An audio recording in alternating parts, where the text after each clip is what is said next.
Hello YouTube, this is the Bucket coming at you today with my Smith and Wesson 5906. This is a steel frame, steel slide, steel barrel gun chambered in the 9mm.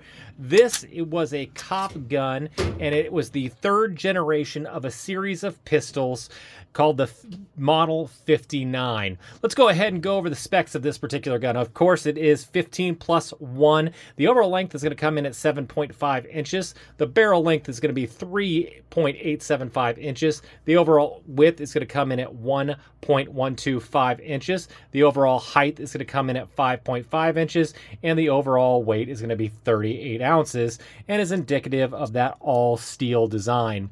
So Smith and Wesson, like I said, came out with a series of pistols. The 39 was a single stack pistol, and the 59 was a double stack pistol. Again, all of them were double action, single action, and was operated by a slide mounted decocker safety. The 5906 is a third-gen pistol, and it was made from 1989 to 1999. And these guns were really kind of the belle of the ball when it came to police firearms. They came with adjustable rear sights and a dovetailed front sight. Usually came with just a standard 3-dot setup, but occasionally you'll see some of these with night sights. The ergonomics of this pistol are really, really nice. It is a double stack from that era, so it is going to be wide in the hands. As far as conceal and carry, that slide safety decocker is going to be a little bit less ideal than what we're used to now. The grips are going to be a one-piece wraparound plastic grips, and when you feel them, if you're used to a really, really grippy texture, from this day and age, you're going to think that it's really pretty slick. But when you actually get it to the range and you feel it in your hands, it does have enough grip to make sure that you can get where you want to with it. As far as shooting, like I said, it's a natural pointer. It feels really good. You just bring that gun up and those sights are just going to line up really, really well.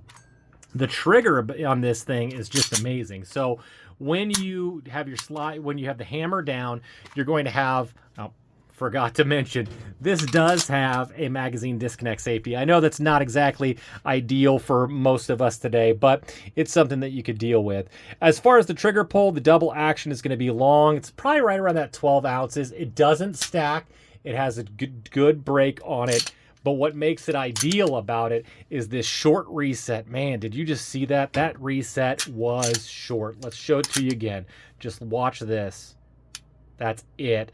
Then there's no take up, no slop, and it's just a nice, crisp, probably 3.5 to 4 pound trigger pull, making those follow-up shots just easy peasy lemon squeezy. Great trigger. One of the best parts about it. As far as the controls, the magazine release is easy to reach. You do have to break your grip a little bit, but then it just pops right out, making for easy mag changes. The slide stop slide release is big, easy to get to. Like I said, you do have to reach around a little bit, but not too hard. The safety and decocker can get to pretty easy. So after you get done doing your shooting, you could drop that and put that ready to go and reholster this weapon. It's just a great firearm. So as far as the nomenclature, so when you see a 2-digit serial number for a Smith and Wesson, that's a first gen. The 3 digits are going to usually be a second gen. Usually that 59 that you see will be at the end of the 3-digit number. And on a 4-digit, you're going to have a third generation. I really love what Lucky Gunner has. They have a really great thing you can look up on their website, but I'll post what this looks like. So on this, you have a 5906. So the 59 is obviously going to be a 9mm double stack. The third digit is a 0, so it's going to be a standard size double action, single action.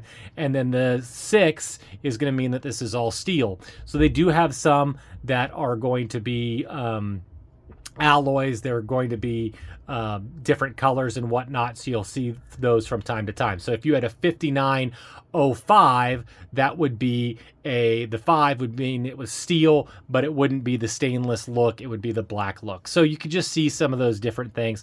Go ahead and check out the Lucky Gunner website. You'll see their breakdown. It's really easy to read. I like it a lot.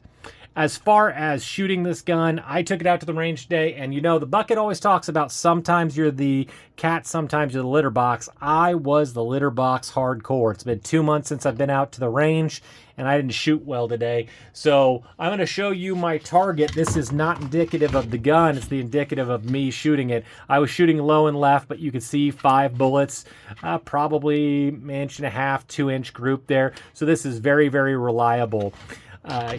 Back in the day, 3 or 4 years ago, these things were all over the place with police trade-ins. You could pick these things up for $300. That's no longer the case. All these double action, single action, all steel guns are running at a premium. Smith and Wesson is a good manufacturer. So occasionally you'll be at a gun show, you'll see these for $500, but usually you're going to spend $550 and up from there. I picked this up at a gun show for $550. I came with 3 mags. It's in really pretty good condition. The stainless holds up really pretty well on it. It'll get kind of more of that matte finish look to it, but this is just a great gun. Anybody that's thinking about picking one of these up, you're going to do good. And again, go to Lucky Gunner, see the breakdown of what the 4 digits mean. So when you're at the gun show, when you're looking something up on Arms List, you know, a lot of them, the 5906 were the things that were purchased the most often by police, but there are some different variants in there, and you can see what exactly you're getting by reading those digits. So we do want to show you how to do a takedown on these. They're not too hard. So the first thing you're going to want to do is obviously make sure that the gun is clear. Drop the mag. You're going to drop your slide. You then want to get the round part of your slide stop slide release lined up with this cutout right here, and you're going to take your right finger and you're going to push out that pin. So I'm going to show it right here, and then you could just push out that pin. Is it going to be nice to me today? I don't know if it's going to be nice to me today. Yeah, it's starting to come. Let's do it this way. Show it to you right there, and then just push it out right here. There you go. And then it'll just come right out. Now you'll just want to let it go nice and smooth.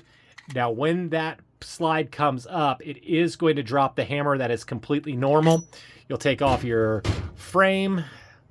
There's a non-captive recoil spring, and again you can see that this is going to be an original Browning style lockup with a lug right on top of the barrel, and then that's going to match up into the slide. It does have, this is the bushing that is going to hold that all together. Really pretty easy there. So when we reassemble it, you just go ahead and put the barrel into the frame, or sorry, into the slide. And then you're going to put the recoil spring in like this. There is just a slight place for this to catch, and you got to get it just right, and it'll go right like that. It will hold, but if you're not careful about it, it will spring out at you, so just keep an eye on that. As far as reassembling it, you're going to put this on here, and then you're going to have 3 levers. You're going to have this lever right here, then you're going to have the second lever right here, and then the third lever right here by the hammer. I did a video on a Smith and Wesson 910. Please don't make, I did just come back from the gun range, and they're a little bit harder to do. It's the same process, but the 5906s always seem to be a little bit easier. So you're going to go ahead and you're going to put this on, and then you're going to put down that first lever.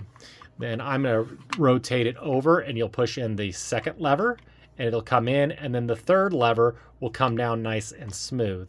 Now it'll go to right about there. Once you're done, you're gonna just wait, and you're gonna see when it is nice and clear, open for everything to move in, and get it all the way in from right there. It'll click in. You want to do a function check that safety.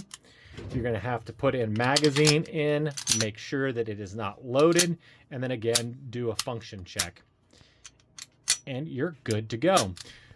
I'm going to have to disassemble this right away again to get that clean again for me, because this gun may stay in the collection. I really do appreciate this gun. I like it a lot. If you're ever at a gun show, if you're looking on Arms List, Next Tech Classified, something like that, you see one of these up there, you should really think about it. It is a great gun. I do want to thank you guys so much for supporting the channel. All the likes, the comments, the shares are really appreciated. And as always, you stay classy, YouTube. I learned a lesson. Never half-ass 2 things. whole ass one thing.